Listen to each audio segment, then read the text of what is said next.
Good morning. Thank you all for coming today.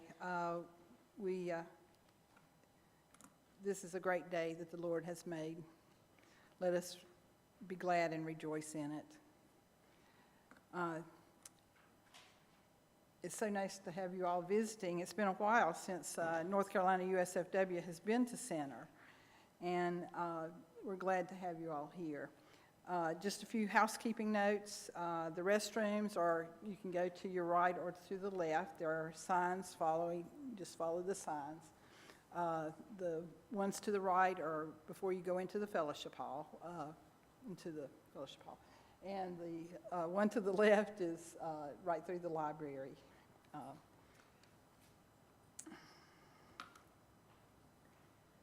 I hope you were here early and you got to enjoy some refreshments, and we're glad that you came.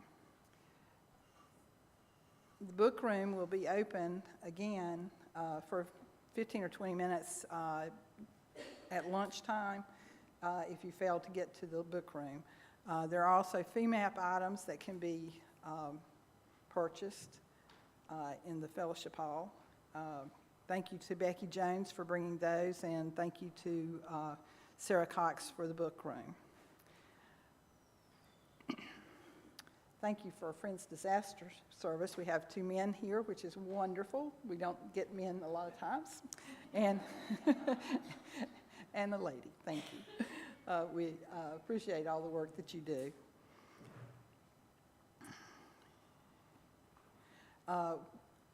For our meal today, you will be served. So if you just go in and have a seat, you can go to the book room or to FEMAP and check it out. But the men will be bringing your food to the table.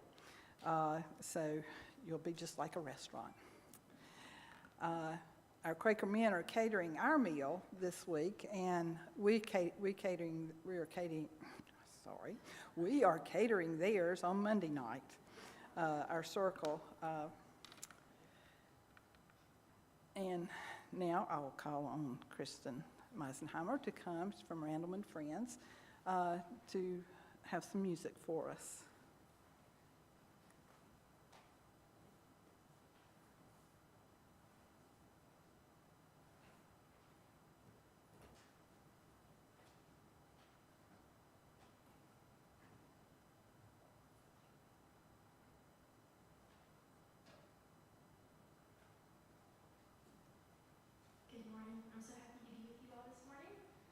This first song is one that you may have heard on the radio, but I think it just has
next one is one that I wrote about a couple weeks ago, and it's called I Run to You.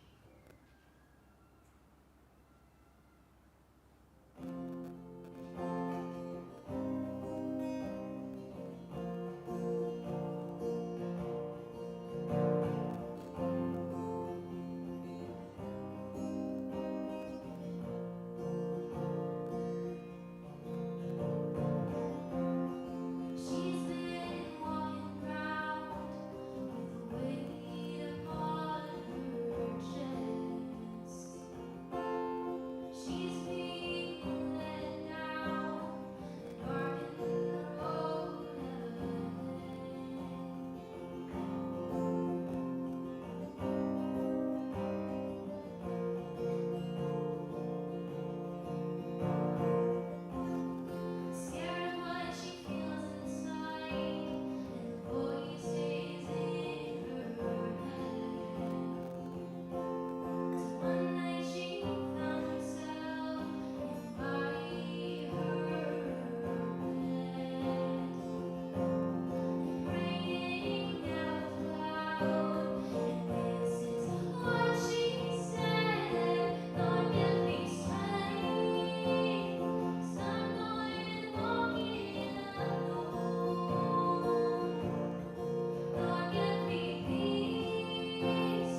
I'll now call Susie Thomas to the podium from Center. She's doing our devotions today.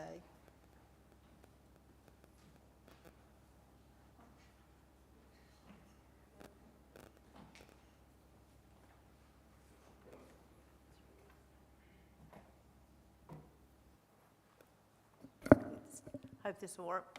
It's good to see you this morning. It's good to see so many of you that we haven't been able to see for so long. And you'll have to forgive me. After 30 years of teaching English, I can't, and grading papers and essays, I can't see anything without it being right up here in front of me. So it's going to have to be right up here in front of me today. As an English teacher, I often reminded my students how we, over the centuries, have trivialized some important and often meaningful words. For instance, the word love. We say, I love hot dogs. I just love that movie. Oh, I can't wait to show you my new shoes. I just love them. My new car, my family, and yes, I love God. Yet, is our love of hot dogs the same love that we have as we love God? So too with hope.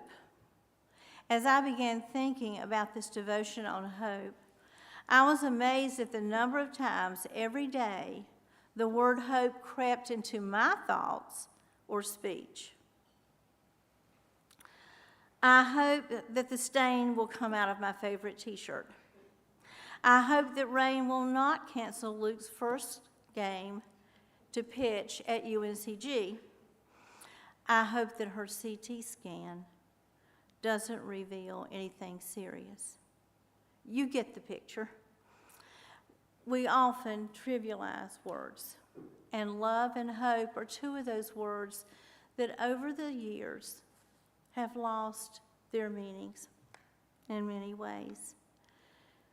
Perhaps the meaning of hope, as we consider it together this morning, is best understood in its relationship to its antonyms: discouragement, doubt, despair, fear, anxiety. In the world in which we live today, life is always changing, fast-paced, hectic. As frequently pointed out in books of devotion, we have become overworked, overcommitted, and overwhelmed, desperately needing encouragement. We need hope. God, the source of our hope, is right here, right around us, ever present in our lives. When we left Quaker Lake, Linda Trent Trogdon gave us 2 pictures that have hung in our living room ever since. Both of these you would probably recognize, but one that so vividly conveys to me the ever-present source of our hope is the one entitled Presence in the Mist. And I'll show you what Linda gave us. But there's another one back in the back. If you came in the back of the meeting house into the foyer, there's a much larger one on the wall over the bench, and I'm sure you've seen it. This is a meeting house in England in the 1700s as they gathered for worship on Sunday, and you can see the presence of God in the midst of those worshipers.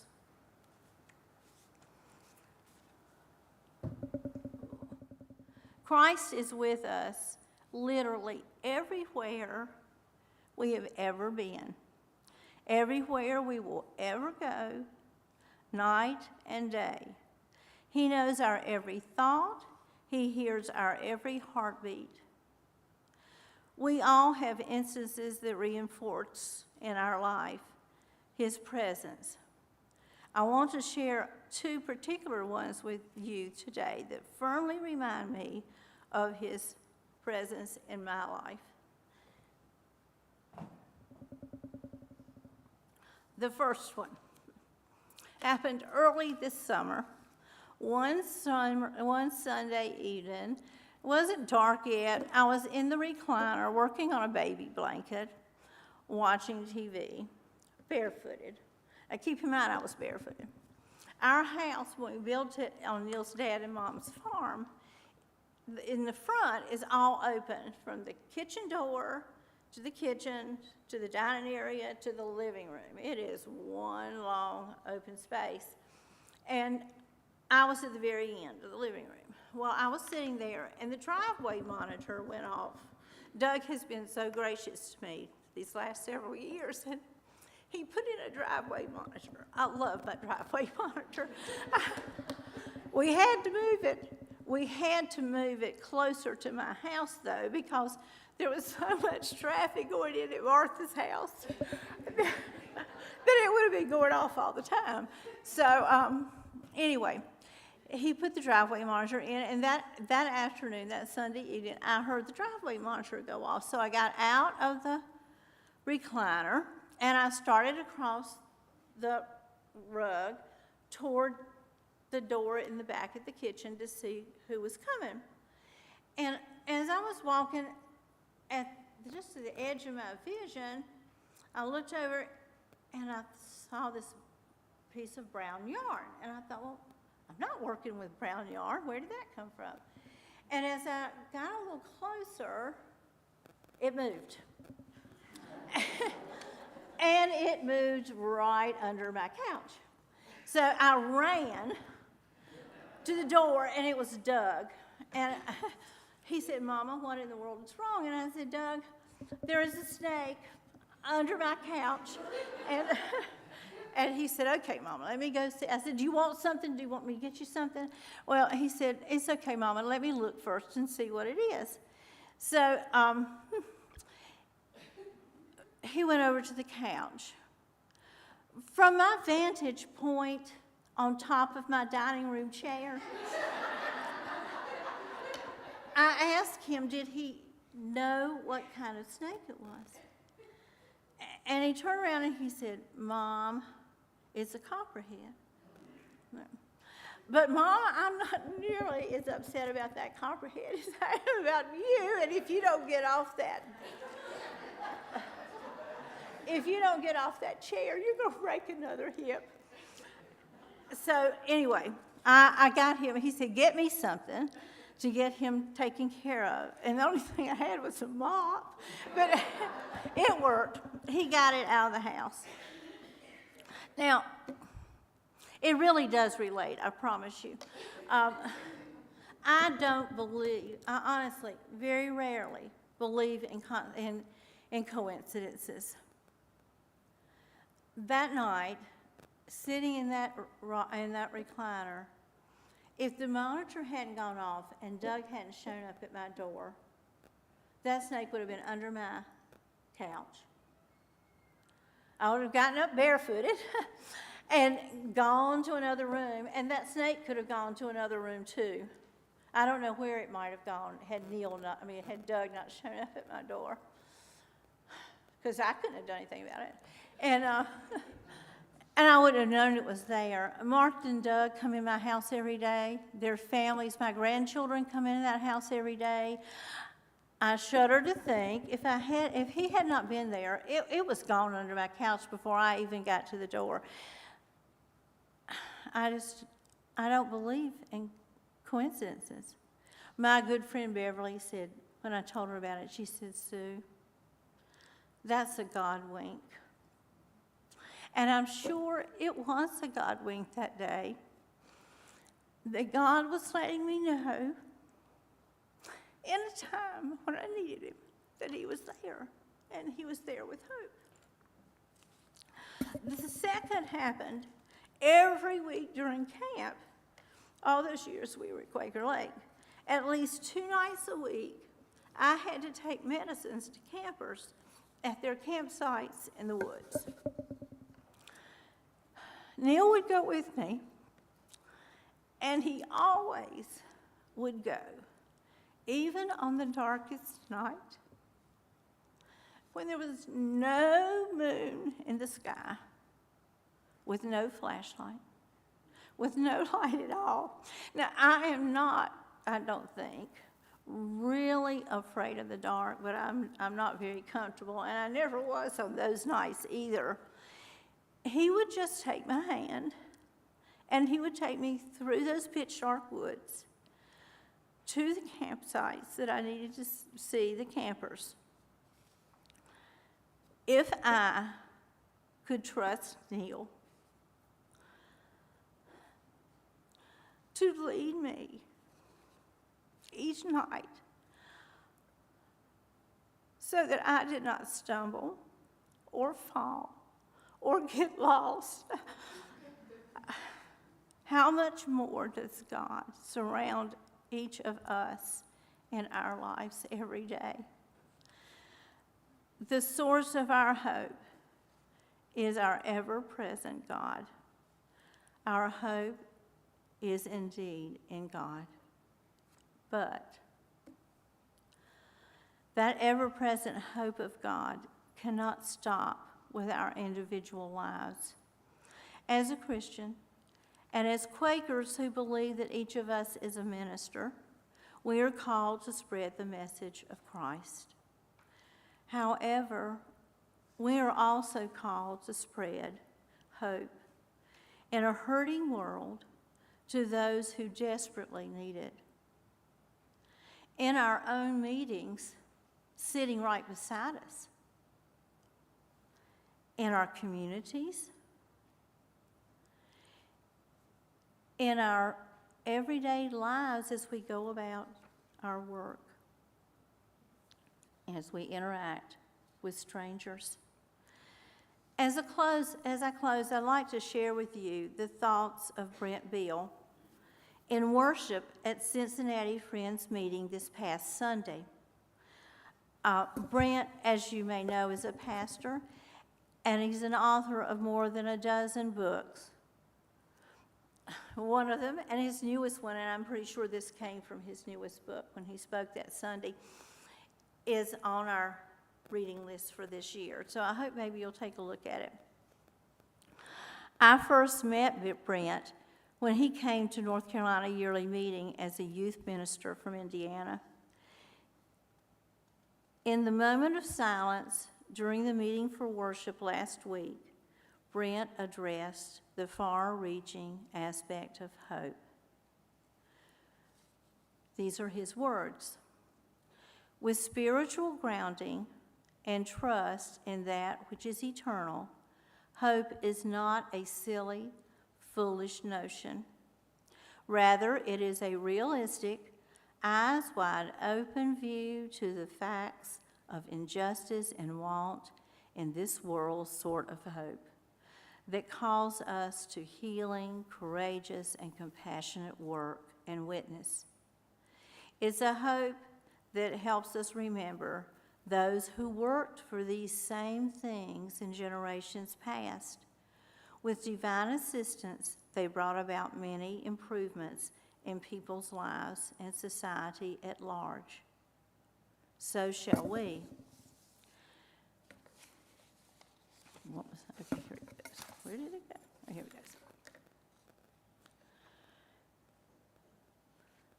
Well, Susie Thomas. Where did I put it?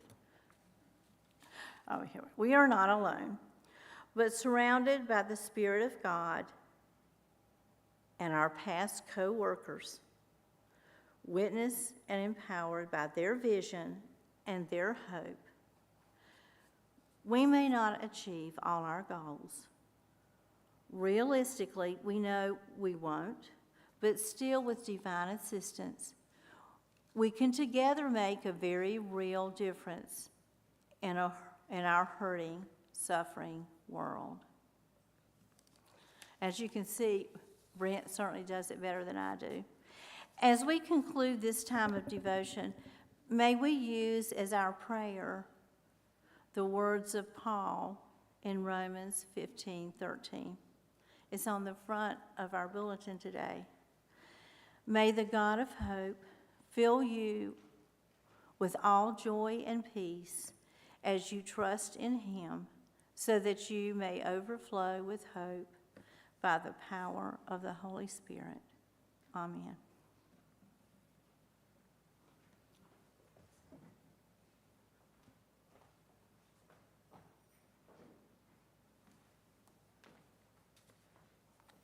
Thank you.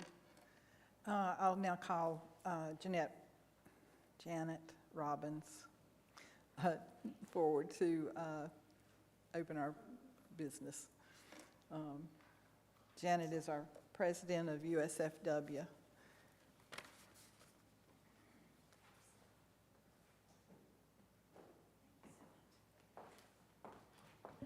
Good morning, everyone. It is wonderful to see this many people here, and we've got some guys too. And we are so thankful for our visitors from Baltimore, our Baltimore friends. Thank you for being here. Stand up so that we can greet you. Let's give them a hand.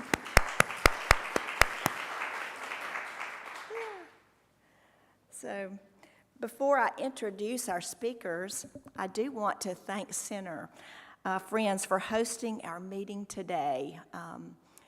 Thank you for the beautiful decorations and just the welcoming spirit that you've already given us for the beautiful devotion. Susie, I feel the spirit with us after that. And the music, Kristen, I loved that. You're so talented. And I'm just going to put in a plug for our Friends Campus Ministry. She is one of our interns, so that's great. And Sandy, thank you for opening our meeting. Martha Jo for the beautiful program. You did a great job. We also want to thank Paul Ruth in the back for live streaming our meeting today. So thank you, Paul, for all you do for us. We are so pleased to have Gary Dodson and Linda Godfrey with us today, and her husband Terry. They're directors at the Friends Disaster Service. Linda's been helping, I think, with the cooking and probably organizing the guys, probably. I think Walter Shore could not be with us today, but this is a wonderful organization. And on our green sheet, as you all know, we support Friends Disaster in December.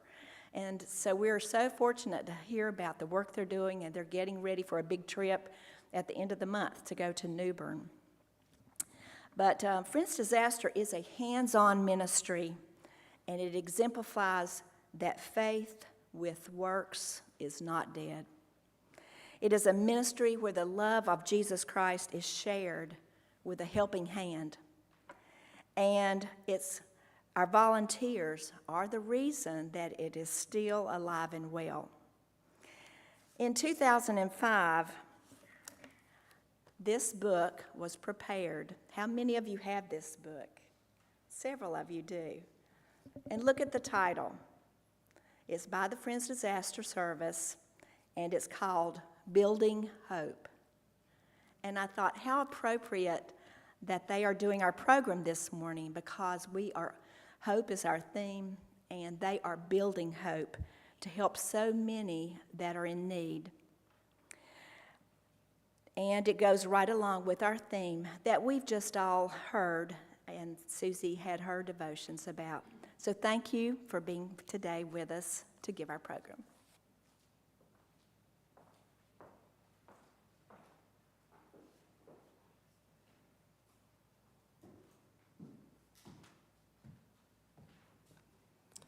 Good morning. My name's Gary, and I'm just a lowly servant of my Lord and Savior, Jesus Christ.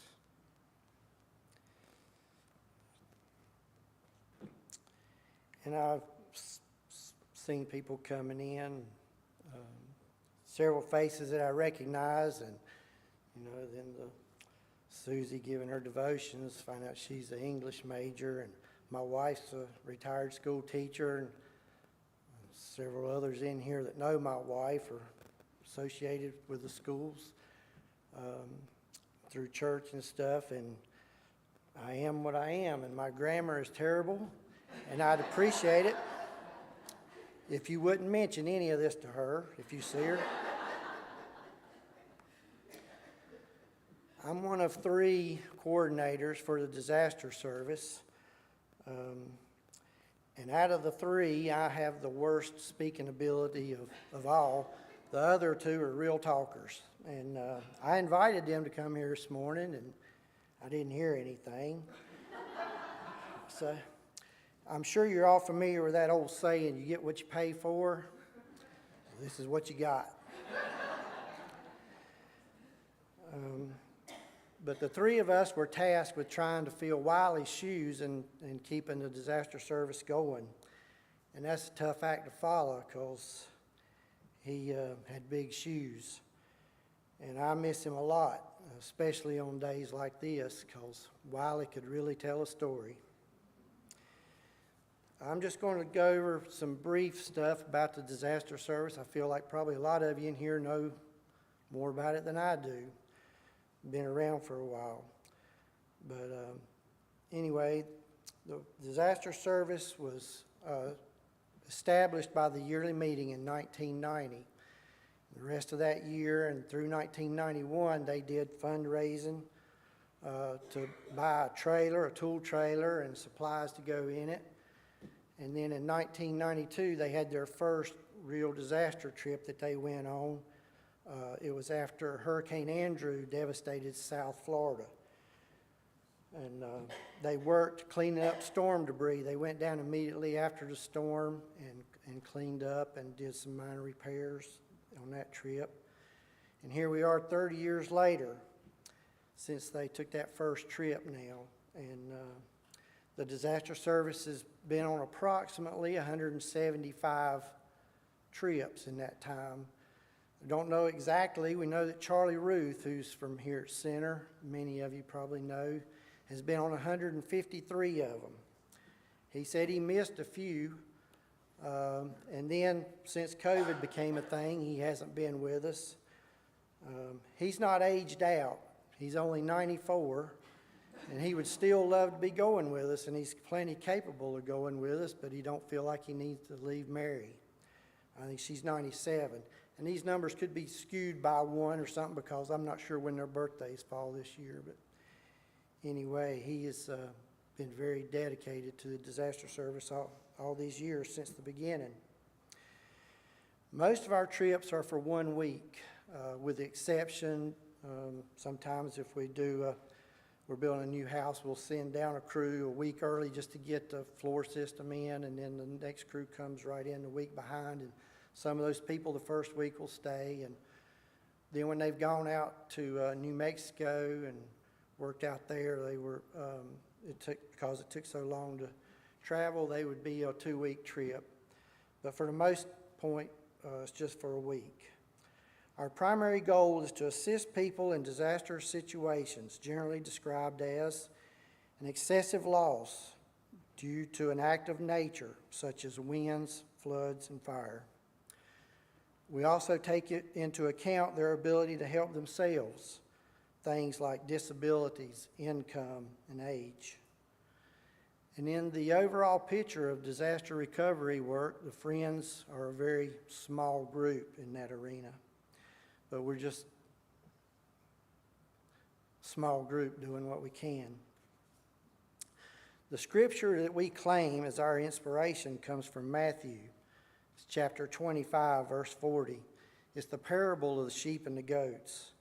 And verse 40 goes like this: "Inasmuch as you have done it unto one of the least of these my brethren, you have done it unto me." We've learned a lot of lessons in this time that we've been doing this, and one of them is that it's often better for us to partner with other organizations that are larger and have more personnel and resources to do the background legwork before we go into a site. And that is if you just show up with a van load of volunteers and a truckload of building materials, the people that are first to raise their hands or the loudest to holler at you may not be the ones with the greatest need. And so these are other organizations that can vet these homeowners to see, if they have any insurance money or help them with their insurance or FEMA money or anything they have of their own that they can help to buy materials for their work sites. They can determine who actually has the greater need. When we go in later, I mentioned that when they went in Andrew, they went immediately after the storm, and we've sort of developed a niche for going in after that, you know, typically much after the storm when the rebuilding is still going on, but typically it's towards the end of that when we're trying to help people who can't get help anywhere else. The people right at the bottom. And so in recent years, we've partnered with other organizations like Samaritan's Purse, the North Carolina Baptist Men, which is now Baptist on Mission. I guess that's a political correct term nowadays. And for many years and many trips, we worked with the Methodist in eastern North Carolina. They had a huge presence in the rebuilding efforts there. The Methodist Church has closed down their disaster recovery efforts in North Carolina anyway. If you know any Methodist or about that, the Methodist Church is going through a real tough time right now, and they lost all their funding, and so they shut down their operation. Actually, we were with them on the last week that they had volunteers in Trenton, North Carolina in 2021. And I really hate that that's happening. They were great to partner with. But since they closed down, we've been working with the Baptist on Mission out of their location in Newbern, North Carolina. Now here we are 4 years now, about this time, since Hurricane Florence hit eastern North Carolina. When it came ashore, it was just a Category 1 hurricane, but it stalled out over North Carolina, and for several days it just dumped rain. And many places got over 40 inches of rain, so then the rivers rose and the ensuing flooding. It was devastating to people that live close to the water, you know. And, so here, 4 years later, there's still people that are out of their homes. And if you don't have flood insurance or you don't have enough insurance and something like this happens, what do you do? Where do you sleep for 4 years? What do you sleep on? Your bed was ruined by water. How do you get by without a refrigerator? And so efforts continue to get these people back in their homes. And here, now we've got down in the Caribbean, we got another storm down there, Fiona. And I don't know if it's been upgraded to a hurricane yet or not. But just, hearing that makes me think of other storms that we have done work on, repair work, that started with a F. See if you recall any of these names. Fran, Floyd, Francis, Florence. I'm hoping Fiona turns and goes the other way, but there will be another storm. A little more about the disaster service. We are funded totally by donations. We get donations from groups like y'all and the men's groups and meetings and individuals and people both inside and outside of the yearly meeting.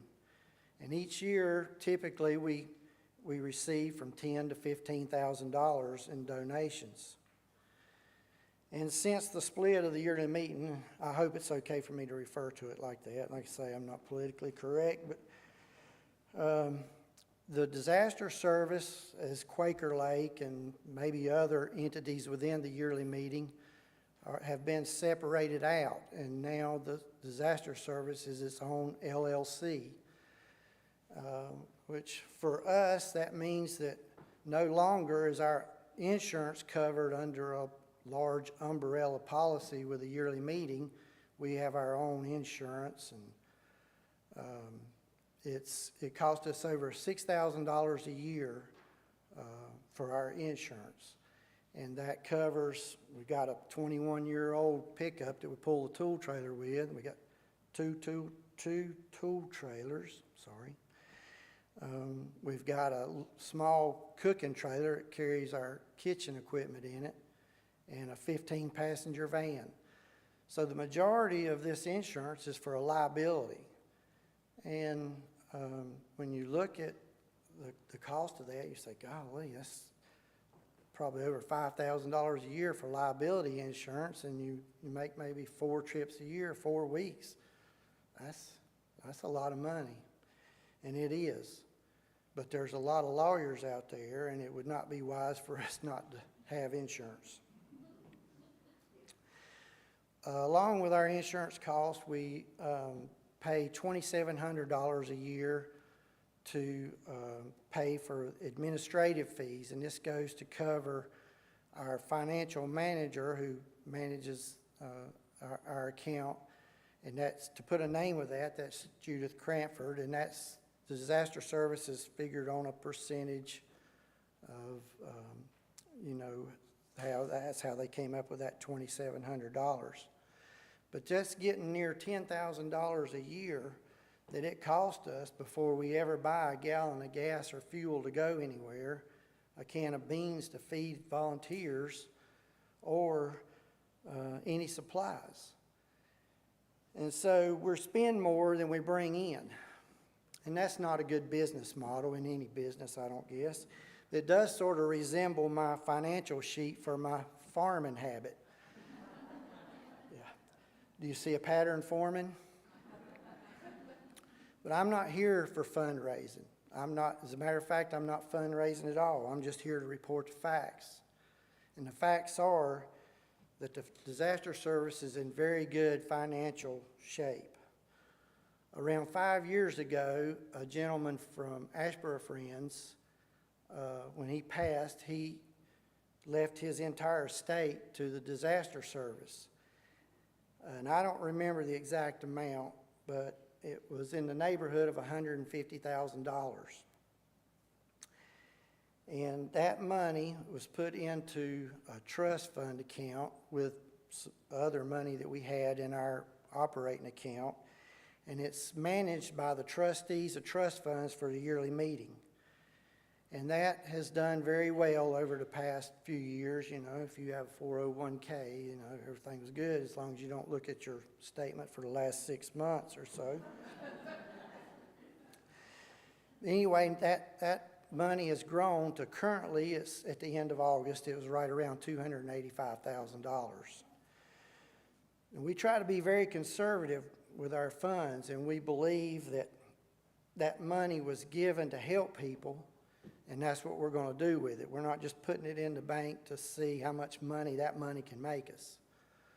So about 3 years ago, we decided that each time we go on a trip, we're going to donate $5,000 to go to building materials for that trip, for them to whoever we're working with to use towards materials. Doesn't go to for any wages for employees. It's strictly for materials. And so we pulling money out of that trust fund a little along as we need it. And so we're so blessed to have that, and we just want to pass it on. Now, I could stand up here and talk about COVID and how that has affected volunteers going on disaster trips. And I could stand up here and talk to you about inflation and what it's done to building materials. And the sheet of plywood over this last couple of years has increased 3 or 4 times. And just imagine the effect of that on disaster recovery efforts. But I felt like, speaking to a ladies group, that maybe y'all would be better off hearing it from a lady. So I asked Linda Godfrey from Piney Woods. Her and her husband Terry have been very faithful to our organization over the last many years, and I asked her to come and speak to this from a lady's perspective. And I'll be back, so afterwards, any questions that you have, I'll try to answer, but Linda, please.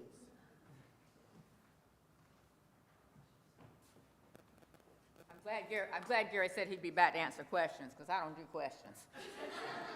That's scary. Good morning. First of all, Kristen, wow.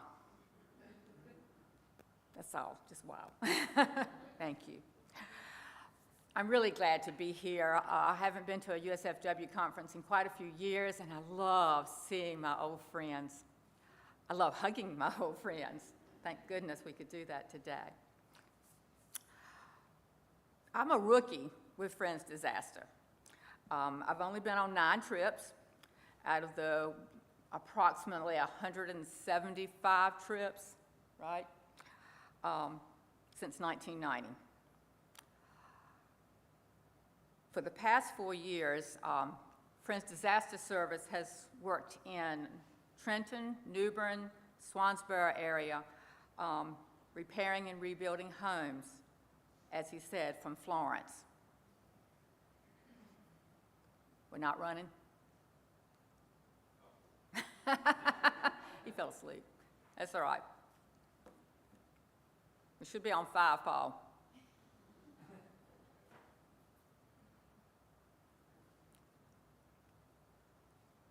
So basically what I want to do today is just kind of go through some slides. I'm a visual learner, and so I like to see pictures when I hear things.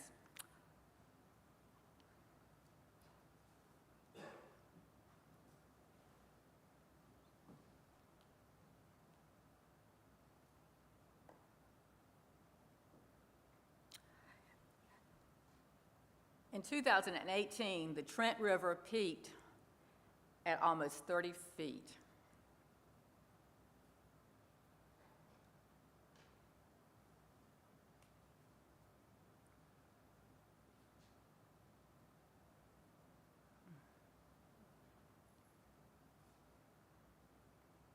In some areas, homes were just completely destroyed. The storm was no respecter of persons, whether young or old, black or white, rich or poor. Everyone was affected.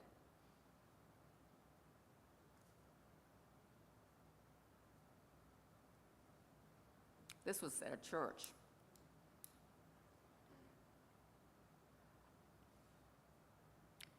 Where we live in northeastern North Carolina, we expect storms, and we have storms, and we were hit by Isabel in 2003, Category 3 storm.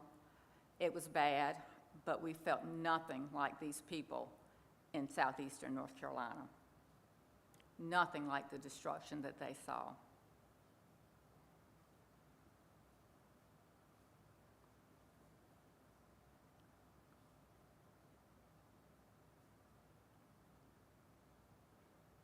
Imagine that you evacuated your home because of the storm, the possible flooding, and when you came back 3 or 4 days later, this is what you found in your home.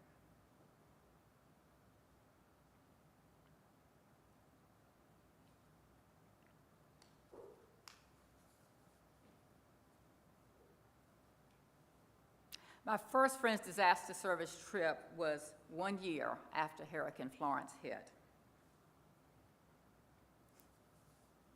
Not a bunch of rough-looking people.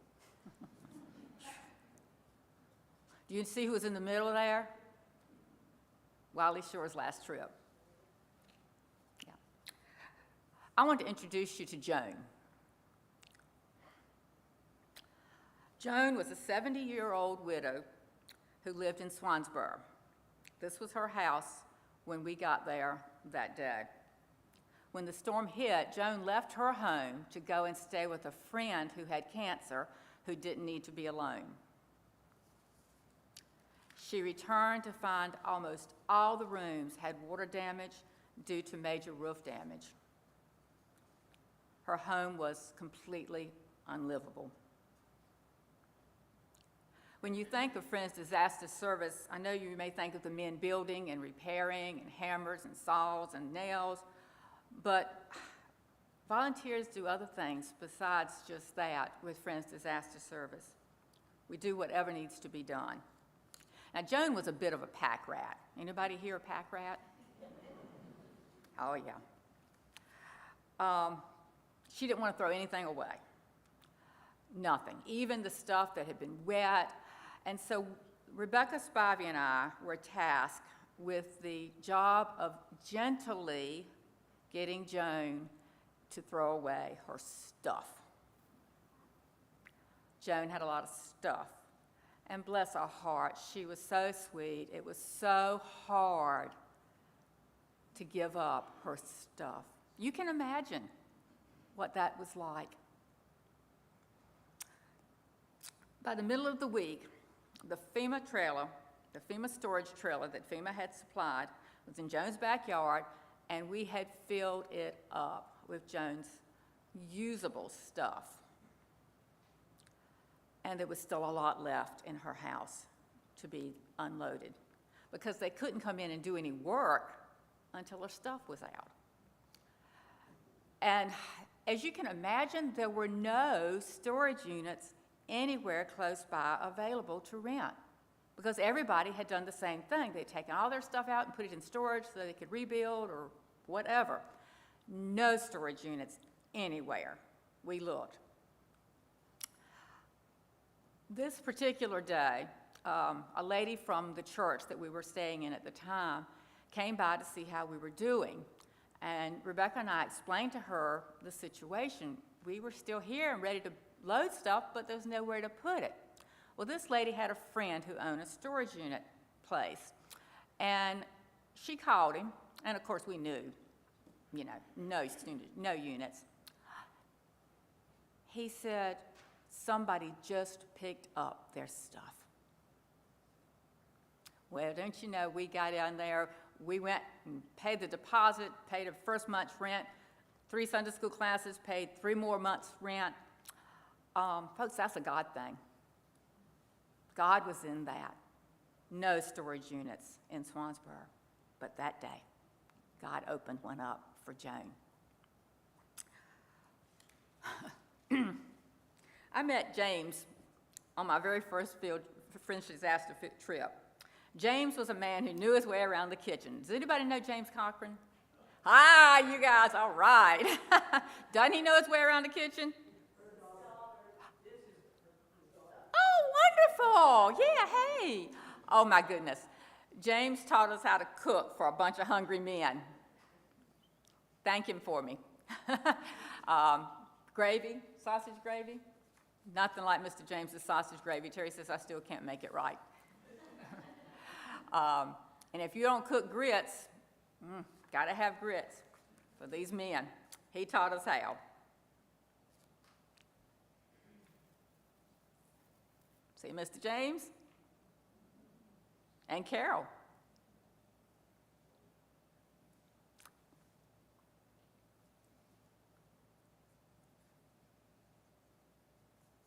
Fall of 2020 and spring of 21, 2+ years after Hurricane Florence hit.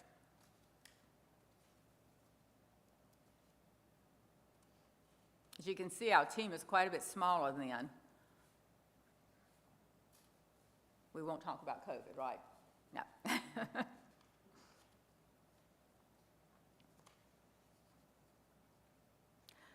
Our team worked building a house for Miss Sadie. This was one of the times, as Gary was talking about, that the week before, a small team went and did the framing.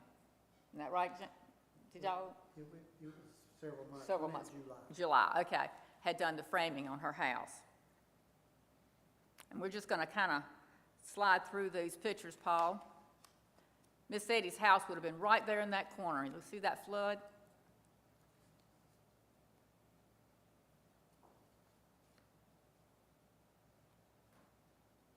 This was when we got there on Monday morning.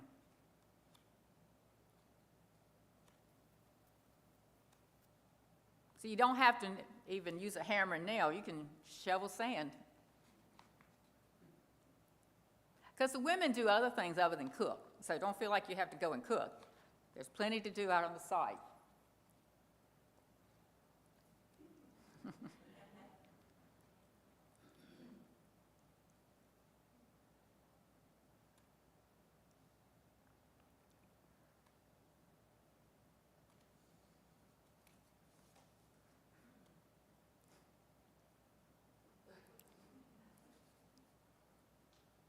Everybody know Neil?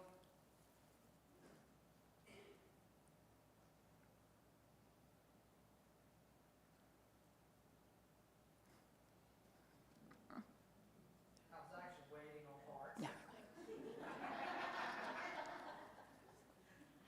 I've got to be nice to him today. It's his birthday.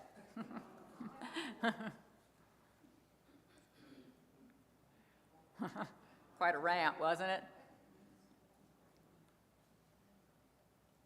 Our guys are great ramp builders.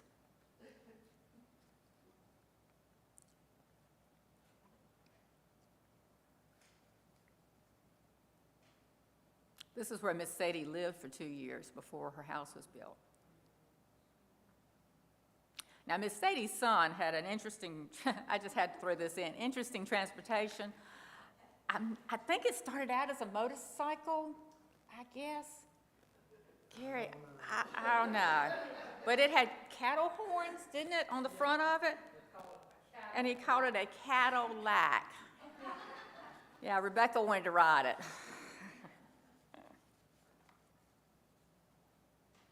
There's the trailer in the 20, how old is that truck? It's a 2001, Yeah, 21 years. yeah.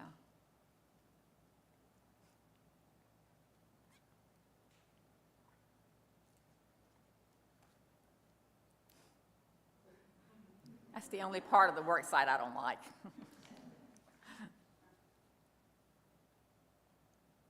And this is the house at the end of the week, 4.5 days later.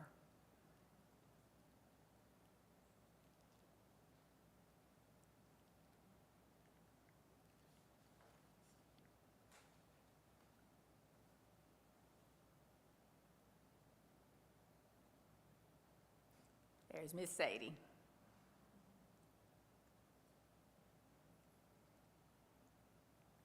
We returned to Trenton again in the fall of 2020 with another small group.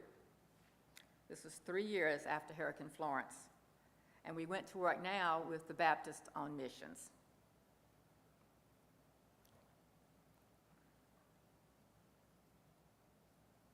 Gary divided us into 2 smaller groups. On this trip, I went to the work site, and I helped the crew putting down flooring, which is not hard work. I enjoyed that week. Their house had been built for an older gentleman who had lost his home due to a big tree falling on it in the storm, I think it was. Now, let me tell you about something. Are any of you Gaither music fans? Anybody like Gloria Gaither? Yeah. Gloria Gaither talks about God in the interruptions of her life. There was a lot of God in the interruptions for us on this trip. This particular time, I was on the cut saw. I think one slide has a cut saw. Move that if you would. Yeah, that's not me. But I was working the cut saw. I was working the cut saw one morning, and I hear on the front porch, and this lady comes up, and she says, "My battery is dead on my car, and I need to get to a job interview. Is there anybody that can help me?"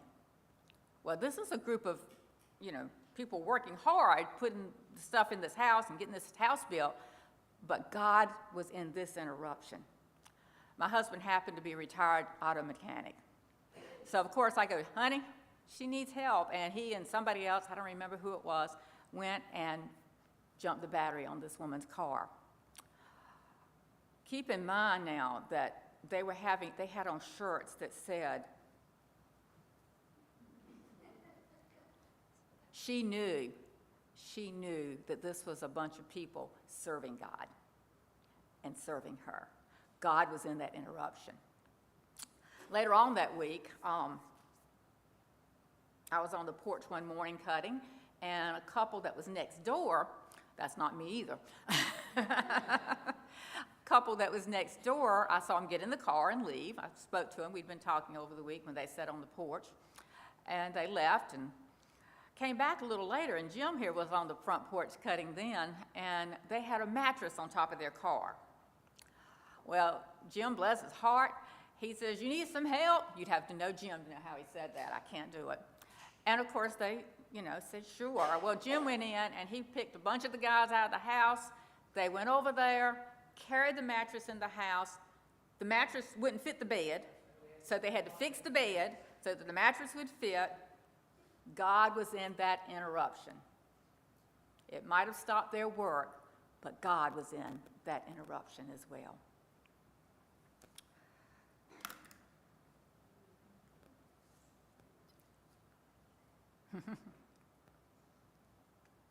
There was a house after it was finished. This was, a month or so later. I got the picture back from the lady there.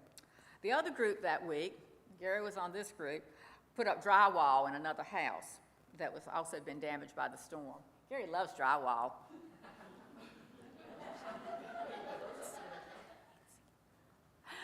I have to give Gary credit. He's not going to like this. When the folks, when they start planning for the day or for the week's work sites and what to do, and they told us that there was, drywall to be put up, and Gary's going, "We don't get to have to do drywall. I don't want to do drywall." Don't you know, they got over there and they met, the bunch of them. Gary comes out and says, "We're doing drywall." He knew that that was the best group to do the drywall. At the end of the week, we ended up knocking windows out of that same house that that they do drywall in. Okay, where are we? Spring 2022. 3.5 years after Hurricane Florence. It's our last trip to New Bern. This is the house that they worked on that week.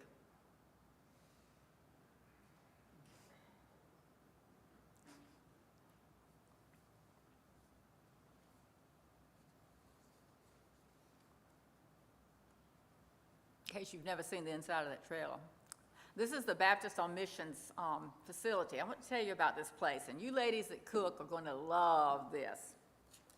This is where we stayed for the last 3 trips, Gary? Yeah, for the last 3 trips. The Baptist on Missions Disaster Relief Center was created specifically for the purpose for volunteers to stay in the area when they're doing disaster relief work. Look at this dining room, girls. Isn't that great?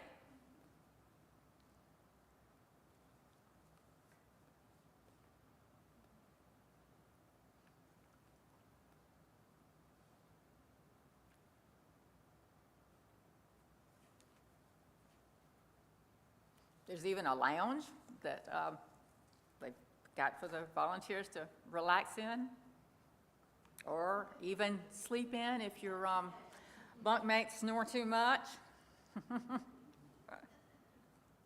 True. He was there that night when I went to bed, and the next morning I got up at 4 o'clock and he was still there.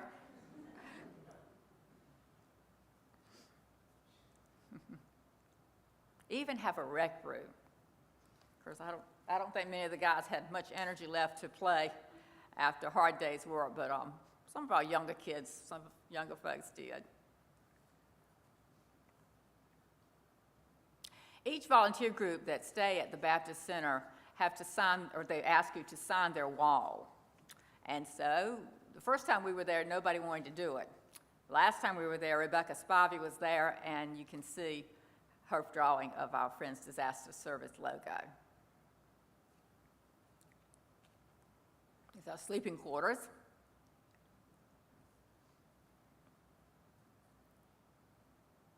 The kitchen.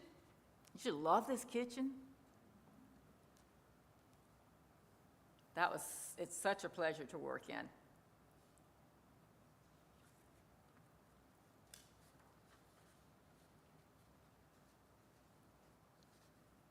Reminds me a little bit of Quaker Lake Kitchen.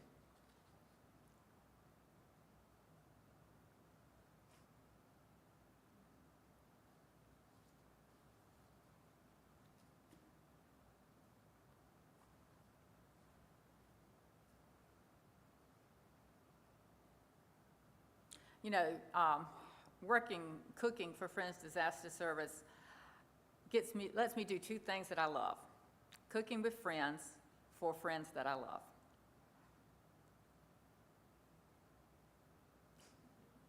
It's cold.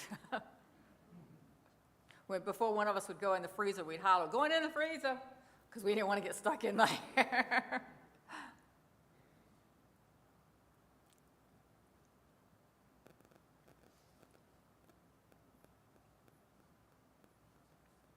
On our last morning in New Bern, at our last trip, before we had breakfast, we went down to the Neuse River to see the sunrise, and it was absolutely gorgeous.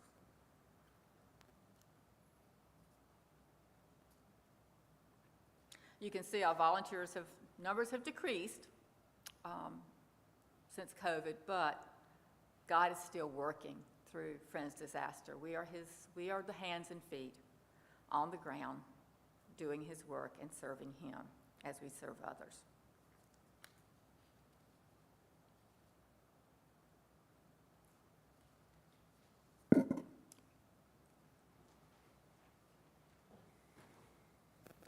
Thank you, Linda. I'm just about finished, but I want to just add a little bit to the pictures from our last trip.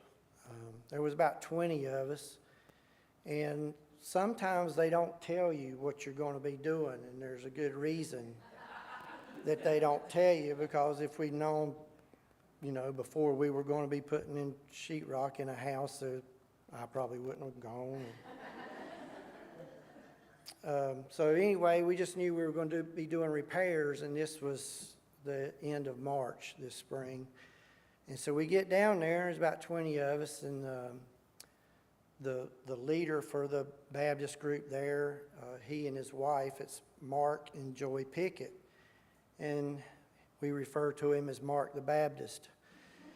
And he gets me aside and he says, we need to divide your team up into two groups, and one of them's group is not going to be very pleasant, easy work, and the other one's going to be worse than that.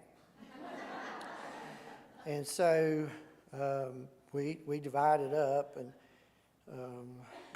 so we went out to the job site that Monday morning, and we pulled up to the house, and from the outside, it doesn't look too bad.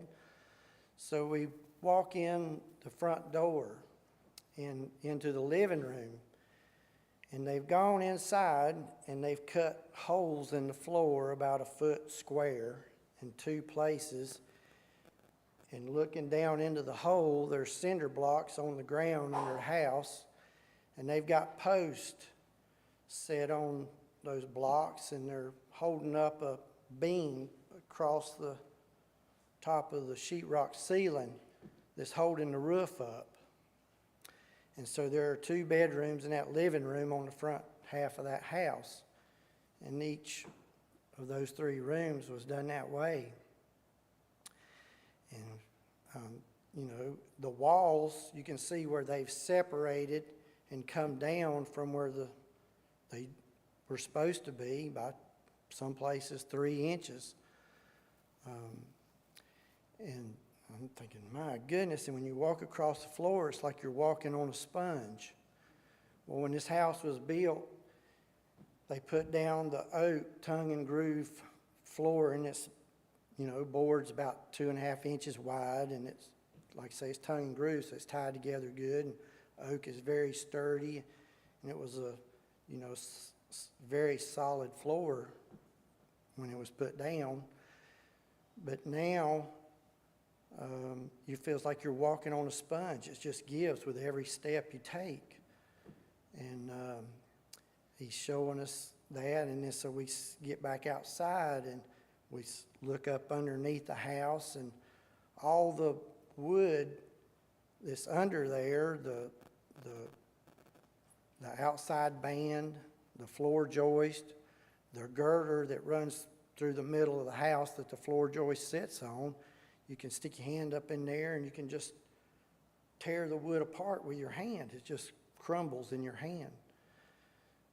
I'm convinced that the only reason that they were able to still walk on that floor is because it was covered with that oak hardwood.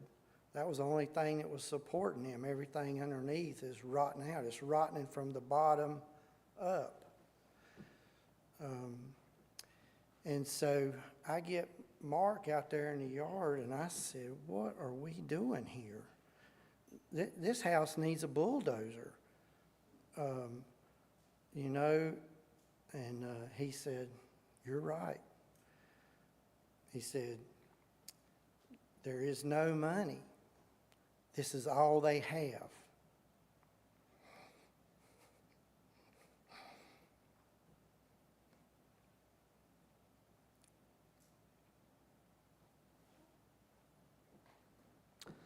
Sorry.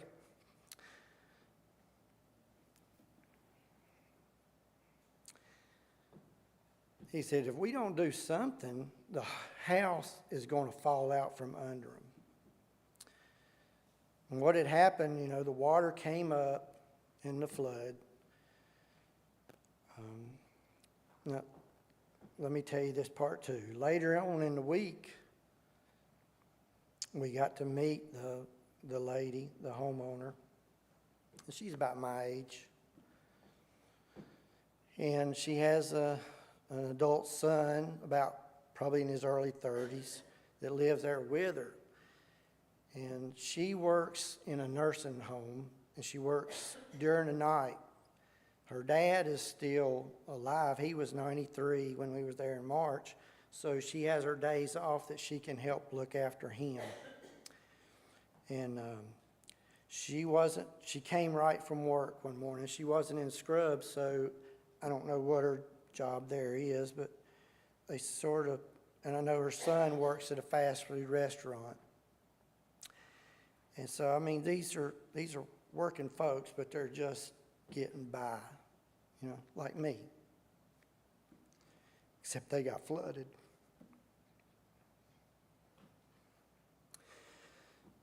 So apparently they didn't have any flood insurance, so there wasn't no after disaster team to come in with dehumidifiers and dry everything up.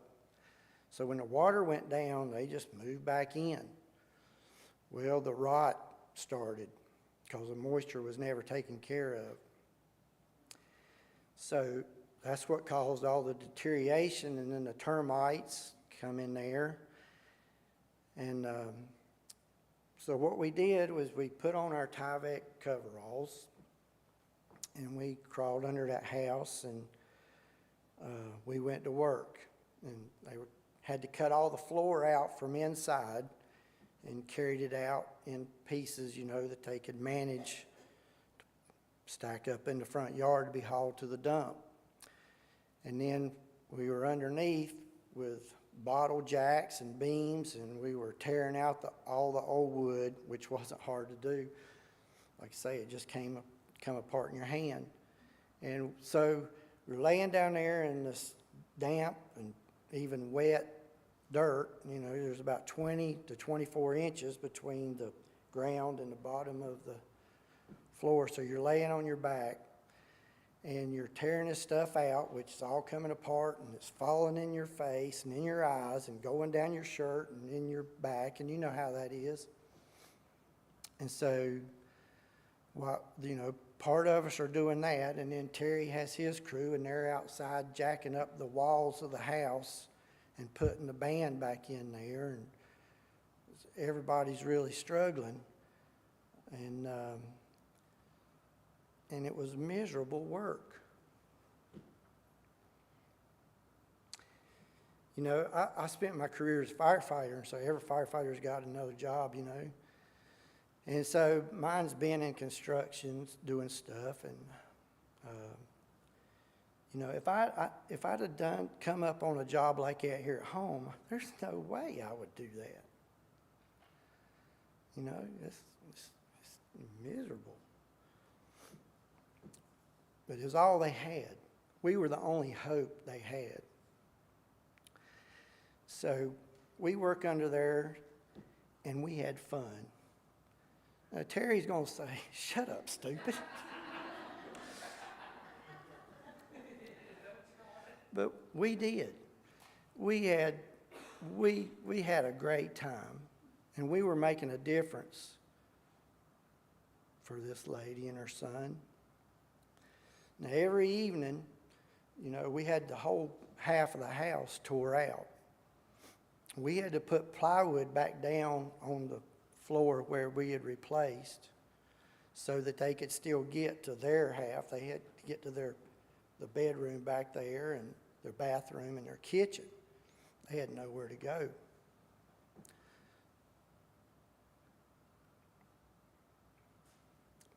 And there are so many people, so many stories like that still.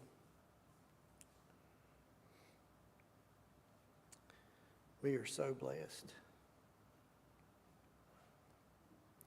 But you don't have to look far. So, when you get back home to your boyfriends, to your husbands, to your Sunday school class, to your meeting, and you get an opportunity to say anything about what you learned today, here's what I want you to say.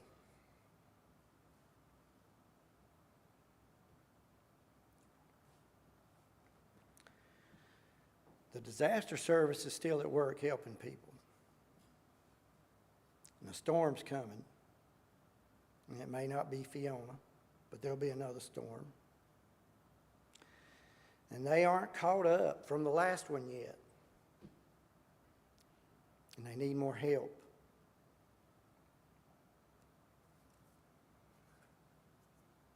And I'm going to wrap it up with using another verse out of Matthew. This is chapter 9, verse 37. Then he said to his disciples, "The harvest is plentiful, but the workers are few." Thank you.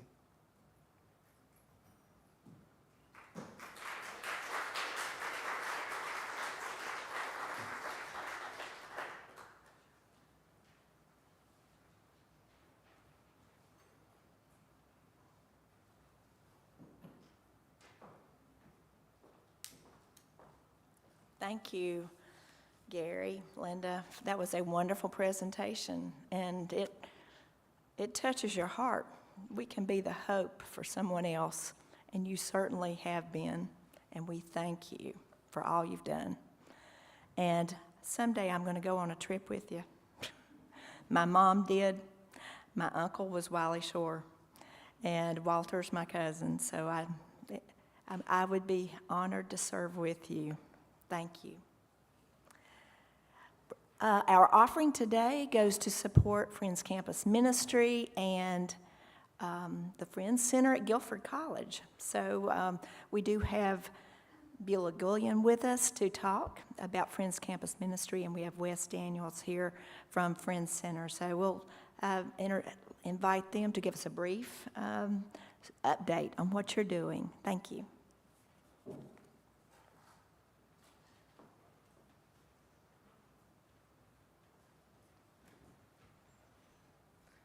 Morning, everybody. I hope y'all are doing well. I have just a few things I want to tell y'all this morning. First of all, my name is Beulah Gullion. I now go to UNCG and work on my master's there. I'm the Youth and Children's Minister leader here at Center. And I work with your Friends Campus Ministries. If you don't know what that is, so we are you could say Bible study group. That might be the most simple way to say it, but we're a ministry that goes onto different campuses in North Carolina where we can find young people that are related to any type of Quaker ministry, and we create a community for them. So Kristen is our intern in Raleigh. She does this very well. She has been a part of FCM since she became a college student, and she's been leading for a very long time now. She's a senior this year. We have campus ministries in Raleigh, Greensboro, Wilmington, which is new this semester, and in Boone. So we're always looking to try to find where our students are and what they're doing, what they need. Different campuses need different things, and different years they need different things. So right now we have Raleigh doing well with Kristen. We have 2 interns in Greensboro. They kind of work together, one from Guilford and one from UNCG. And this semester they're meeting at UNCG in the library. In Boone right now, I have a new intern. She's a freshman. She's a Quaker Lake staff member. We have a lot of turnover in Boone. It's really hard to keep an intern there. She's really great. I hope we have her till she's a senior, and that's amazing. She's really great. And then Jackson Bean, who works at Quaker Lake, is also doing Wilmington this year. So there's a lot of Quaker Lake overlap. We don't have that many young people who are leaders in our Quaker communities, so there's a lot of overlap on who's serving. But that's kind of what we do. They have food each week. We pay, a lot of your money goes towards giving them food each week, which means a lot to college students. A free meal once a week is really meaningful. And then they'll have some form of study. Some do Bible studies, some do like devotions and take time in community. It's kind of different campus to campus. But what I wanted to say today is I wanted to read y'all a verse from Galatians 6, and I want to talk about reaping the harvest. Because I feel like I get up and I say the same things every time. Every annual sessions and every Quaker Men and every USFW, I'm like, yeah, your campuses are doing great. And then I don't really, go deeper in that. And I was really reflecting on it this year, and I was like, we have come through COVID, we've come through a long, hard time, and we've had a lot of growth, and the harvest is being, I want to say restored. The harvest is being restored in the lives of your young people. So I wanted to read Galatians 6:7 says, "Do not be deceived. God is not mocked. For you reap whatever you sow. If you sow of your own flesh, you will reap corruption from the flesh. But if you sow of the Spirit, you will reap eternal life from the Spirit. So let us not grow weary in doing what is right, for we will reap at harvest time if we do not give up. So then, whenever we have an opportunity, let us work for the good of all, and especially for those of the family of faith." And I just kept reading this verse and thinking, you all have worked tirelessly to support Friends Campus Ministry, and it matters, and it has made a difference.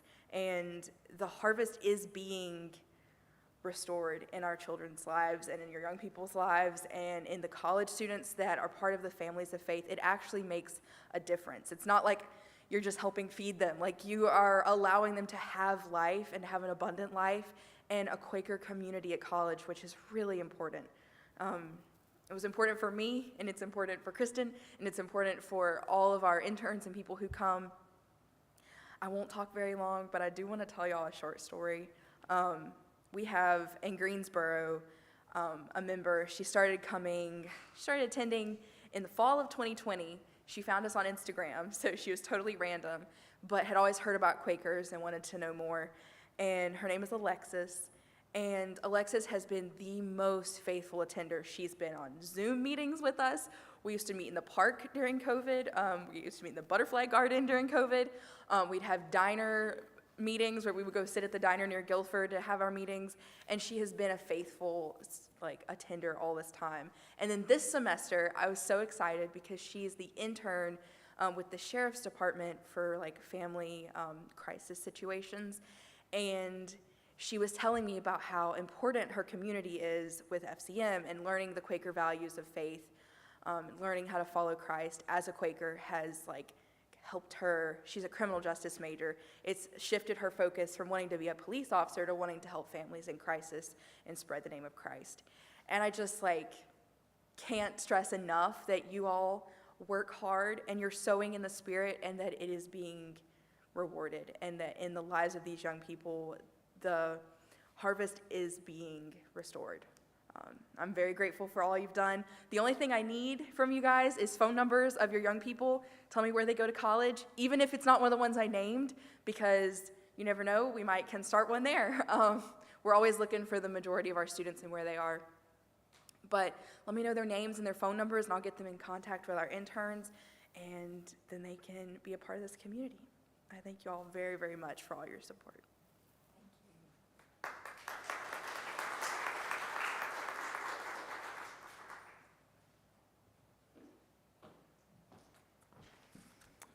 Good morning, everyone. It's so nice to be with all of you again. It's been a couple years, I think probably for a lot of us, right? I'm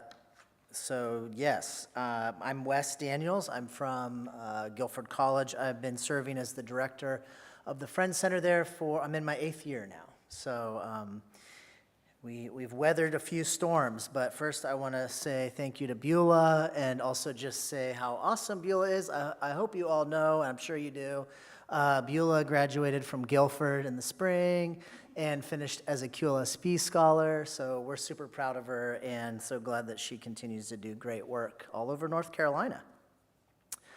So this is a special year for Friends Center. It's our 40th anniversary, and it's QLSP's 30th anniversary. So we've got a lot to celebrate. I'm sure many of you know and remember, when Friends Center was started back in 1982, Judith Weller Harvey and Bill Rogers and many others were involved in that. These are some words from Bill Rogers, who, as you know, recently passed away. He says, "Friends Center offers resources unique within the Southeast to understand our tradition better and to inspire leadership in the future. I believe that such leadership depends upon imaginative study and the sharing of experience among seekers and friends of various organizations. I am glad that the Friends Center can provide the forum in which important developments can be nurtured." And I think that summarizes very nicely what we're doing at the college and in the community. We have been living through the pandemic, and that was a difficult time for all of us. I was furloughed for 4 months from the college, and is that my phone or somebody's talking here? Oh, sorry. Siri wants to also participate in the report, but Siri and I didn't talk about what I wanted her to say, so we're gonna. Maybe we'll be more coordinated next time. So when I came back in August of 2020, the college was in a really difficult time, and I won't rehash all of that, but to say that from that point up until, honestly, January of this year, we were really in a period of transition, and Friends Center, in a lot of ways, tried to, as best as we were able, be supportive of staff and faculty. We held a lot of meetings. Meetings for listening, essentially, just for staff and faculty to process what was going on. A lot of transition around presidents and interim presidents. And so I think in a way, we are often a pastoral presence on campus, trying to be supportive of the people who are there, staff, student, and faculty. In January and in February, we made 2 important hires. We hired Liz Nicholson, who is a graduate of the college and of QLSP, to be our new director for QLSP. So she came in January.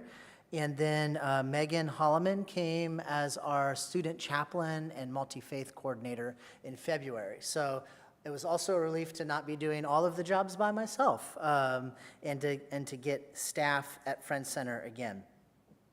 So we're kind of in that period of kind of rebuilding and kind of amping up, or ramping up, I guess. A couple things that you might like to know about. This year, we just had on Wednesday a worship and prayer fair. Megan, our multi-faith coordinator, invited a bunch of religious communities in Greensboro to come onto campus during a student activities fair. We had a number of Quaker meetings, and one of the synagogues was there, and a variety of other communities were represented. And just as an opportunity of being present on campus and meeting with students, so that was really great. We have a couple programs coming up that you might like to know about during homecoming in a couple weeks. in a couple weeks, yep. That's happening fast. We'll be doing our QLSP anniversary. So if that's something an interest of yours, I can make sure that you have more information on that. We have 2 speakers coming in October and November. One participated in that 350th anniversary of George Fox in North Carolina. That's October 13th, she'll be here. We have a scholar coming down from Ohio to speak on some of that. And then in November, we have a Quaker scholar coming from England to be sharing some of her work. So you can sort of, keep your ears to the vibrations of your meeting bulletins, and we'll make sure that everybody knows what's going on with those events on campus. All right, and then last, I just want to tell you a couple things about QLSP. So I mentioned already that Beulah was one of our 6 graduates from this last year for our Quaker Leadership Scholars Program, and we had 14 incoming students to join the program. So we actually, the program is maxed out. We actually can't take on any more students right now, which is a wonderful problem to have. It's been a number of years recently. We've had smaller groups. So we're back up to where we want to be with capacity. And we're getting ready to, I think last time I spoke with you all, I wouldn't imagine you would remember, but one of the things that we do with the students we call them modules. So they're kind of like seminars with our students. So last spring I did one on the life of Jesus. It was called Jesus Against Empire. We had another one on Quakers and conflict. This semester I'm doing one on Quaker practices and testimonies.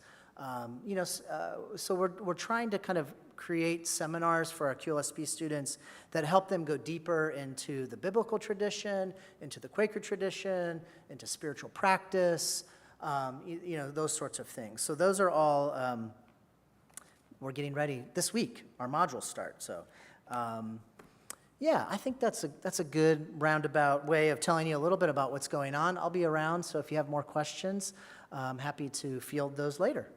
And again, thank you for your support, and thank you for 40 years of helping keep Friends Center going.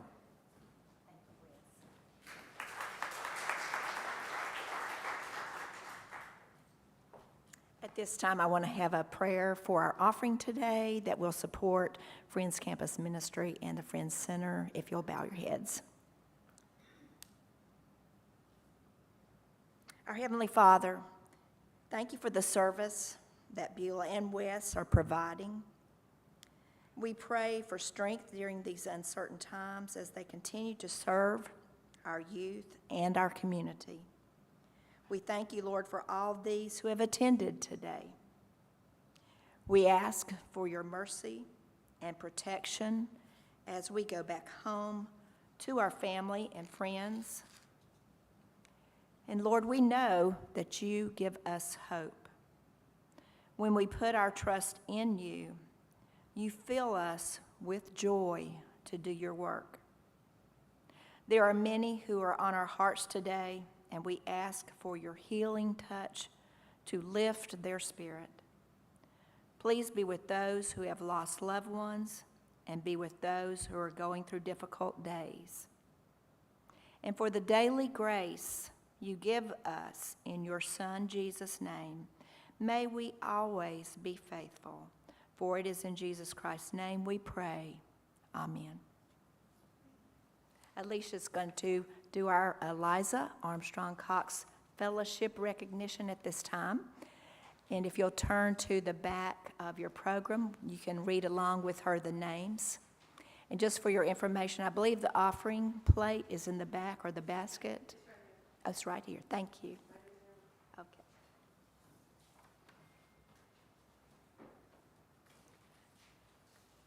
If you're here when I say your name, please stand so we can see you. We went back and had some corrections for 2020, so I'm going to read them first. From Rocky River, Diane York. The rest of it's from Cedar Square, Sarah Beth Martin, Erica Wilburn, Valerie Sigmund, Catherine Callan, Lydia Davis, Amber Parrish, Amber Wilkes, and Tanya Davis. 2022, from Marlboro, Katie Erickson, Heather Ashby, Maggie Ball, Melissa Walden. Terry Grooms. Cedar Square, Sonja Davis, Cindy Rutledge, Tony Davis, Marsha Ellison, Tonya Hayes, Sydney Cox, Lauren McCain, Matthew Franklin, and Stephanie Brown. Comcor, Linda Avery, Debbie Kentley, Hilda Harvey. Thank you.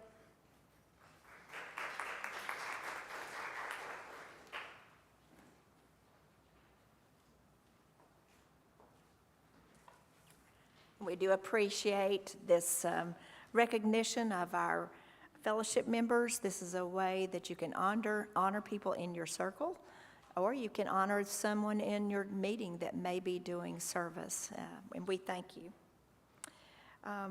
At our business meeting before to start this, I want to say at our spring conference, you approved the incoming officers that are being installed today. And after that meeting, Sherry Quinn, our stewardship secretary, presented her resignation.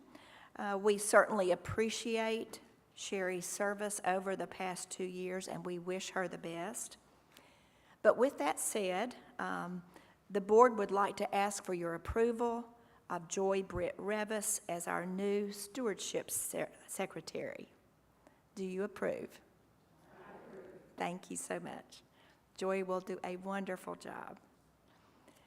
And Benny Burton now is going to come and talk to us about an update on our scholarship program.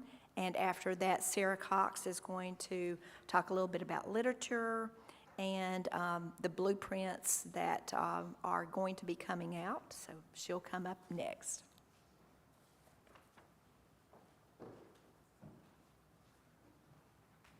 Ooh, it's a little chilly in here, and so I was hoping I'd get down the aisle without stumbling. I've got a little stiff. The process of awarding the 2022 to 2023 USFW Eliza Armstrong Cox Scholarship went well this past year. There were 8 applicants and 8 students were awarded scholarships. The 4 new applicants received $375 each for that school year. The applicants were Elizabeth Carmichael from Center Friends, Samuel Cruz from Forbush Friends, Lauren McCain from Cedar Square Friends, and Luke Thomas from Marlboro Friends. The 4 returning applicants, and it was wonderful that we had those funds to give to these deserving young people. Donations of appreciation, memorials, honorariums can be ways to replenish the funds for the Eliza Armstrong Cox Scholarship. But the most traditional way is the Eliza Armstrong Cox Lifetime Fellowship Membership, which is a way to honor your USFW members. And Mrs. Sharp just read you a long list of those. And I think you probably know how that works with submitting the names, and along with a $25 check, and $12 goes to USFWI, USFWI, and $12.50 each to USFWI and to the Eliza Armstrong Cox Scholarship Fund, and then they get a certificate.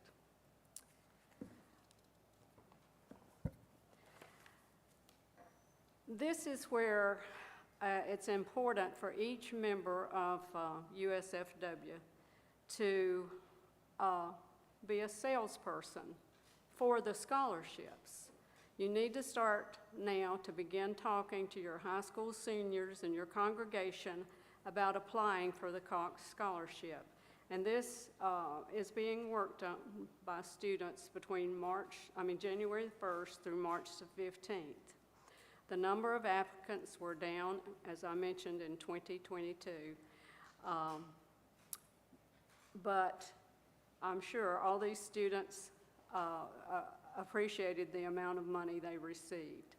Remember, this is important to remember, we have the website, friendschurchnorthcarolina.org/USFW, where you can go and print off the forms as well as a list of the guidelines.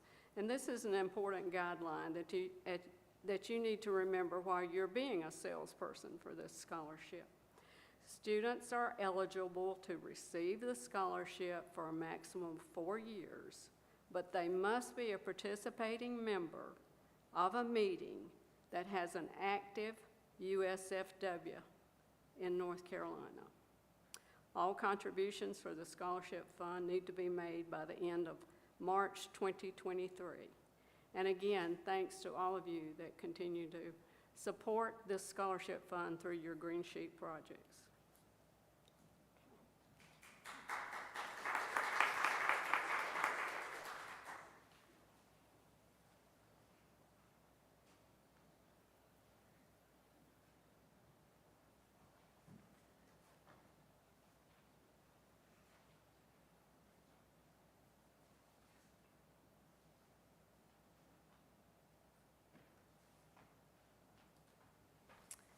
Good morning.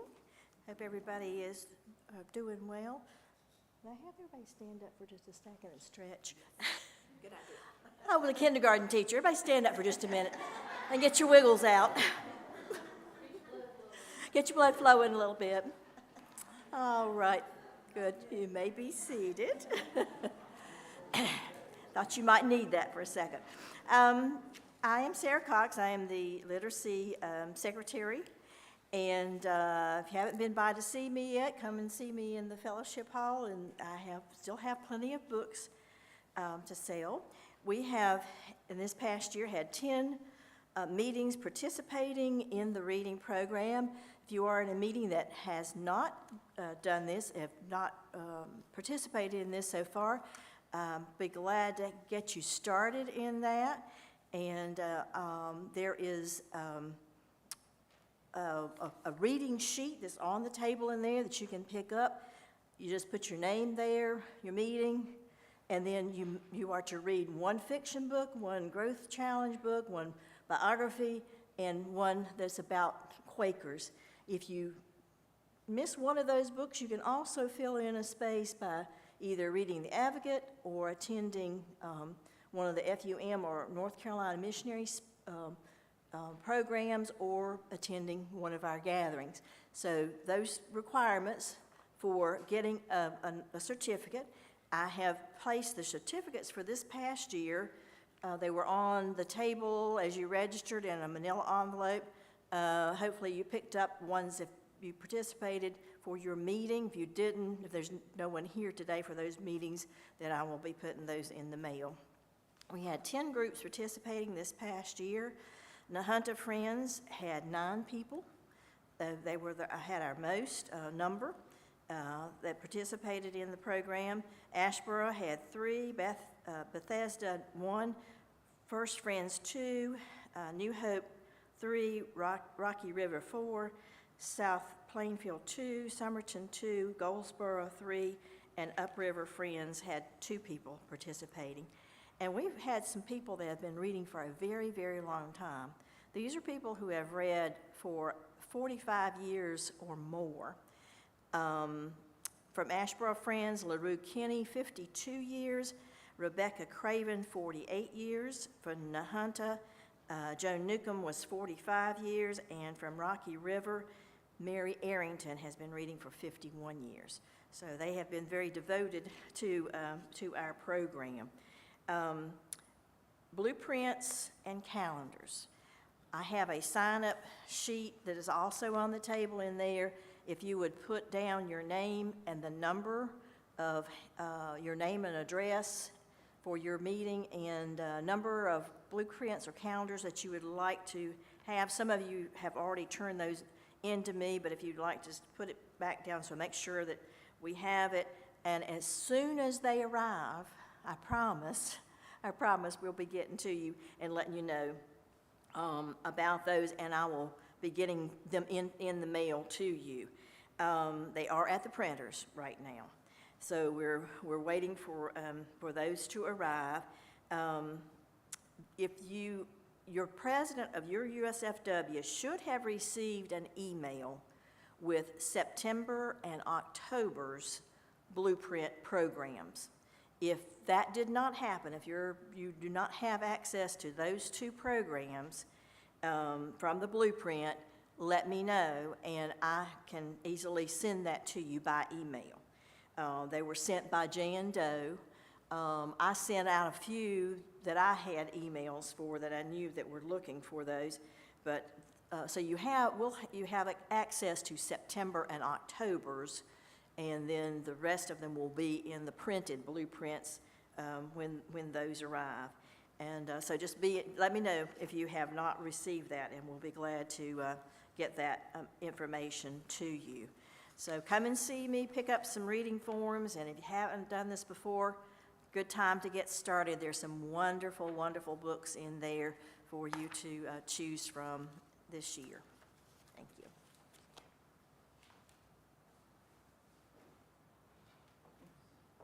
And we appreciate all the work that Sarah does with our literature, and I think I need to start getting a reading form. Okay. On your program, it says Gratitude Calendar and Coin Project. If you were here at the spring conference at Quaker Lake, for your favor, you received a jar that you could put coins in for our coin ministry to support food hunger.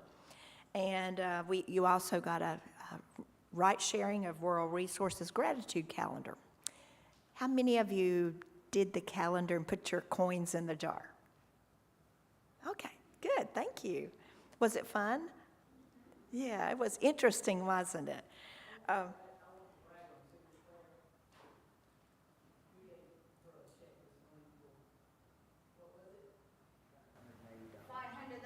The total, the estimated total is $1,025, which half of that came from Cedar Square. Wonderful. Okay, so I'm going to say that again, I think, so everybody can hear it. Sounds like Cedar Square contributed $500, $580. Wonderful. And our total today from others who have brought in your jars or your money is over $1,000. That is terrific to support hunger. When I did the calendar, I got to the days where it said, put in a penny for every sweater, every shoe. I had to put in a lot of money. But then it got to the block where it said, there was one block on the calendar, I could not deposit any coins. I placed a heart in my jar instead. It was the block that said, place 1 cent for every year you haven't suffered a tornado, a hurricane, a drought, a flood, or an earthquake. And it really, that's why I knew that calendar was a gratitude calendar. And we should be so grateful for all the many blessings we have. And I thought that went along too with our Friends Disaster Service program, the people that have lost so much, and the few things where Friends Disaster came in to give them hope. But thank you so much for the money that you've contributed. I hope you enjoyed doing the calendar. And if you want to do it again, we'll take your money to support hunger in Turkana, Kenya, Ukraine, and we'll be giving you an updated total in our Carolina Woman. And thank you so much. And now Sherry's going to come up and talk about our handbook, our new handbook that she has prepared. She did a great job with it, and we thank you for sending in your information. So Sherry, come on up, and thank you so much.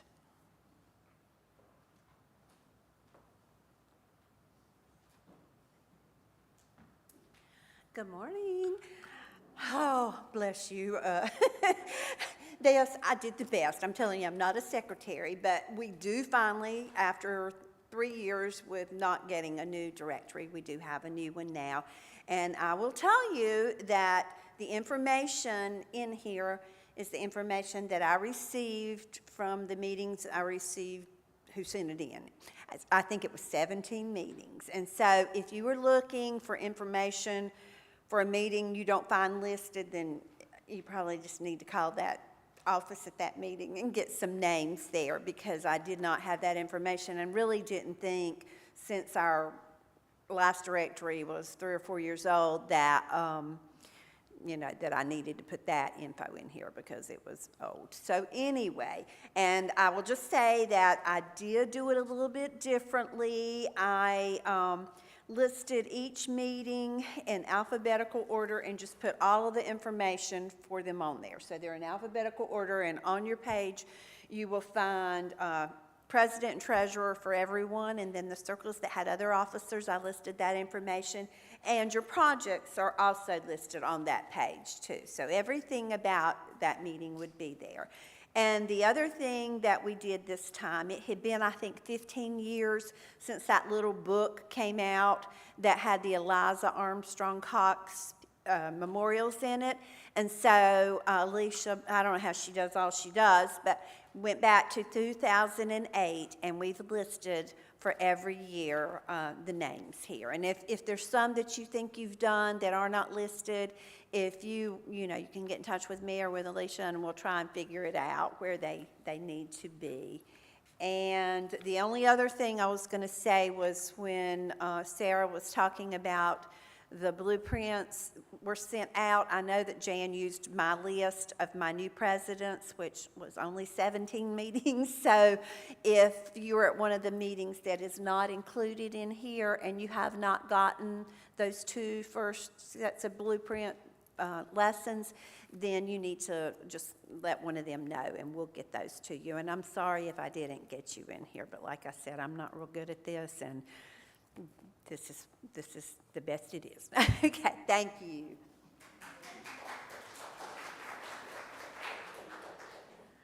Okay, and along with your new handbook, you will have a new green sheet for 2023. So look at that. We'll also be publishing that in the Carolina Woman. Brenda McKinney is going to come up now and install our new officers. And after that, Martha Jo will have our benediction and blessing for lunch so that you can leave as you need to after lunch. And again, Center ladies, thank you so much for everything, and the Quaker men who are cooking. We have enjoyed the day so much. Thank you. Sherry, would you come back up here? Sherry Hilton, Joy Britt Revis, Linda Kersey, and Mary Anna McCullen. I need you ladies on the stage with me, please. And you get to be first. Come on up.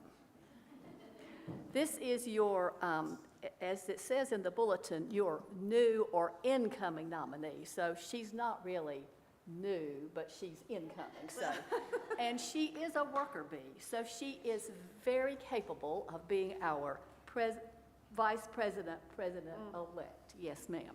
It actually tells us in the handbook that it's your duty as vice president, president-elect, to preside at meetings in the absence of the president and to assist her in her duties. So I have no doubt you will do everything our president asks of you and more, because you have initiative too. So for you, Sherry, this is a notebook to keep track of all the many things that she will ask you to do. Thank you. You are quite welcome. Lindsay Shore Wright will be a new face on the board, but she's sick today and couldn't be with us. Now, those of you who attend, who are center people, know what a worker bee she also is, and she is involved in so many activities and volunteer jobs that she gets a water bottle because she'll need it going from place to place to be where she needs to be. Joy Britt Revis. You've heard this saying, do as I say, not as I do, but this is a lady you can do as she does, because she does give of her time, talent, and resources. And she is being presented this Hope mug because she hopes that you will continue to support our missions.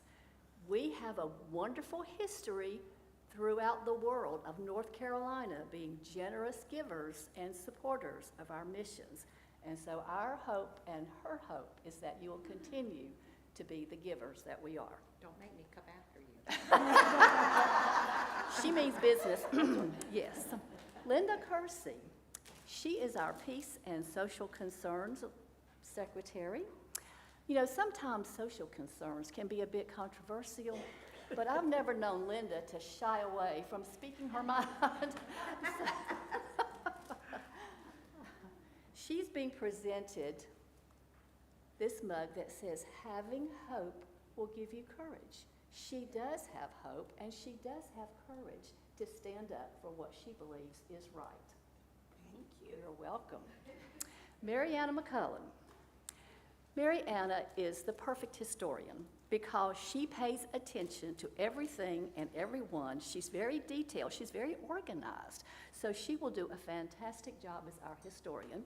And you are also getting this lovely journal that says, "Be joyful in hope," to keep track of all the important events that you need to keep track of. Now, I need Miss Janet and Alicia. Where's Alicia?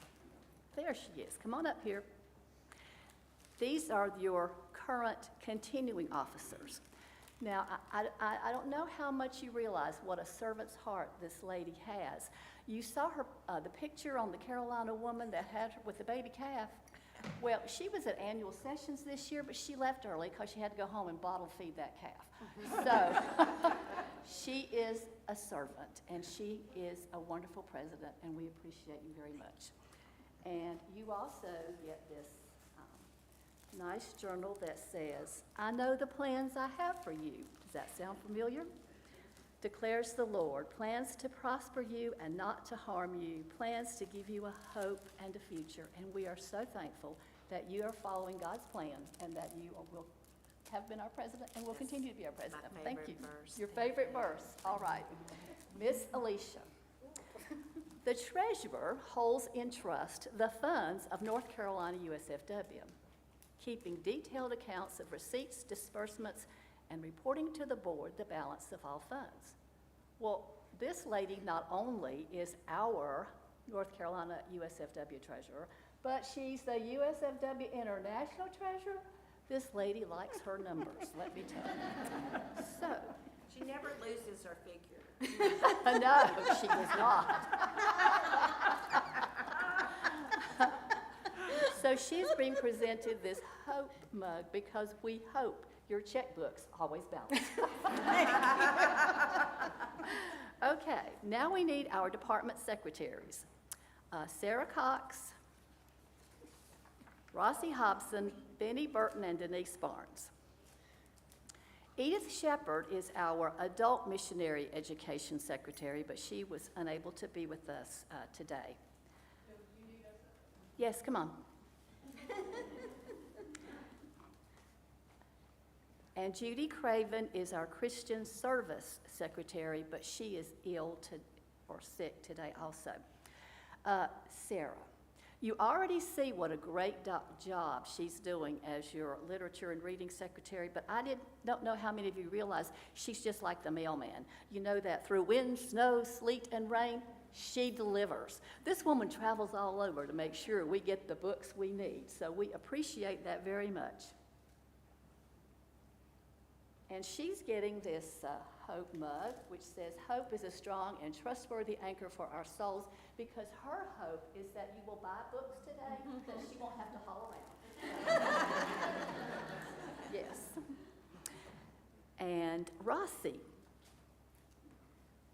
Rossi is a very organized and computer savvy lady, so we are quite happy that she is our Carolina Woman editor. And her mug has all these words and phrases and Bible verses kind of all jumbled up, because that's what Rossi does.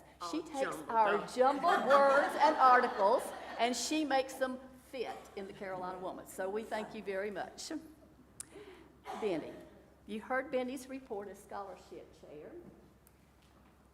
Benny is also very detail-oriented and keeps very good records of who is submitting an application, making sure they have all those components of it. And so Benny is receiving this journal that you can keep up with all the applicants and make sure they get all their forms in. So thank you. And Denise, is Denise? No. Oh.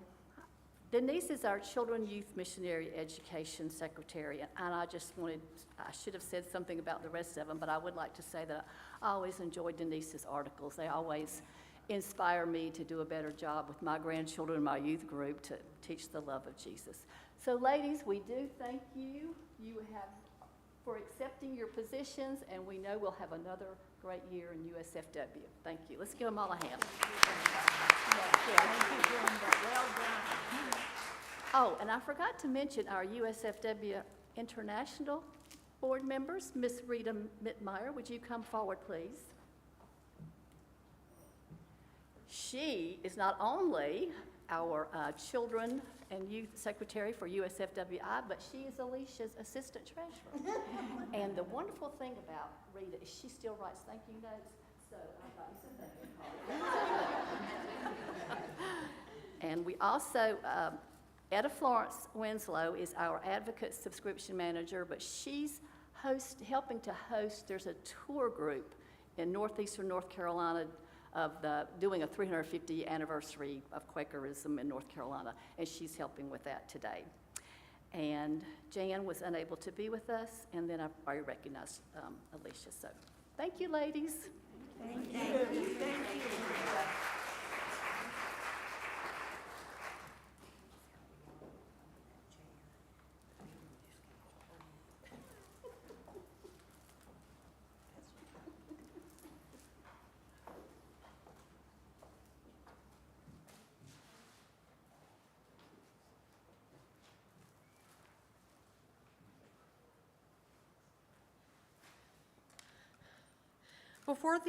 Before we have our benediction and blessing, I would be remiss if I did not say thank you to a lady who's here today who sent a note when she registered.